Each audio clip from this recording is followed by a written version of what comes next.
మోసుకెళ్ళిపోతాడు. హవ్యవాహ అంటారు. హవ్యవాహ హవ్య కవ్యాలను మోసుకెడతాట మహానుభావుడు. ఏది మూటలు కట్టి మనం ఇచ్చినటువంటివన్నీ కూడా మూట కట్టి అగ్నిహోత్రుడు వాళ్ళకి ఇస్తాడు. ఇక్కడ హుతం చేసి వెళ్ళాడు సూర్యుడు. అందుకనే సంధ్యా సమయం కానీ అగ్నిమసనం చెయ్యి. సంధ్యా సమయం అవ్వాలి. అయిన తర్వాత మళ్ళీ ఎక్కువ సమయం కూడా తీసుకోం.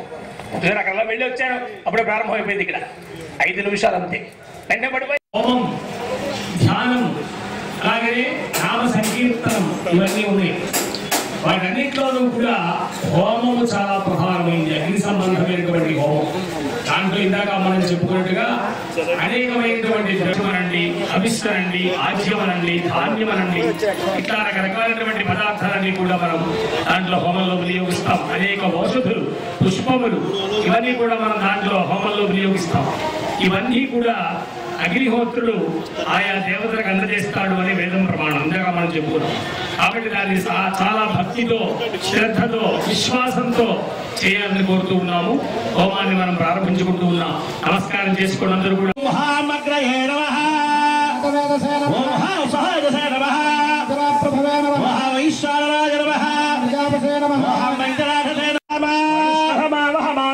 స్వాహాకృతం బృహభక్ష హవ్యం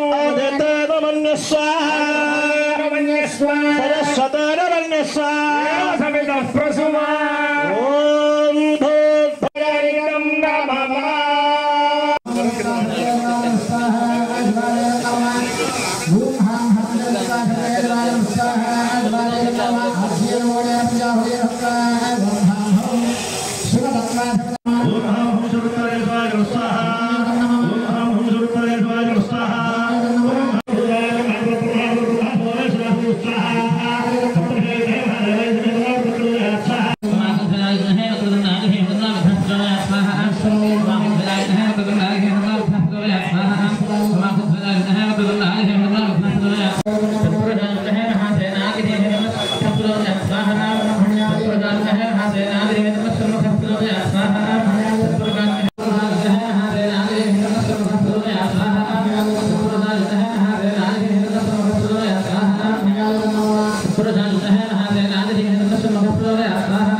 అదతేర్మగ్రస్థాః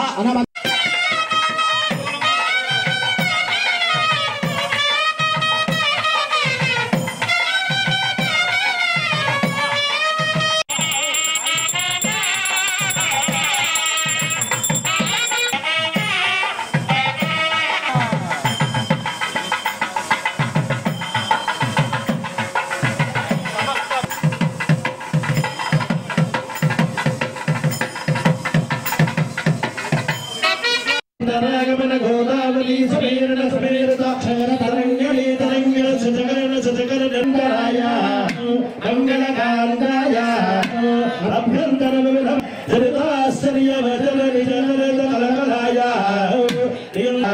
సంగీత ప్రవర్తన రంధ్రగణిగా విభోగలేలామాల మండితాయ నానాలంకార నిపిడితాయ అనవరత వేదాధ్యయన విదగ్ధం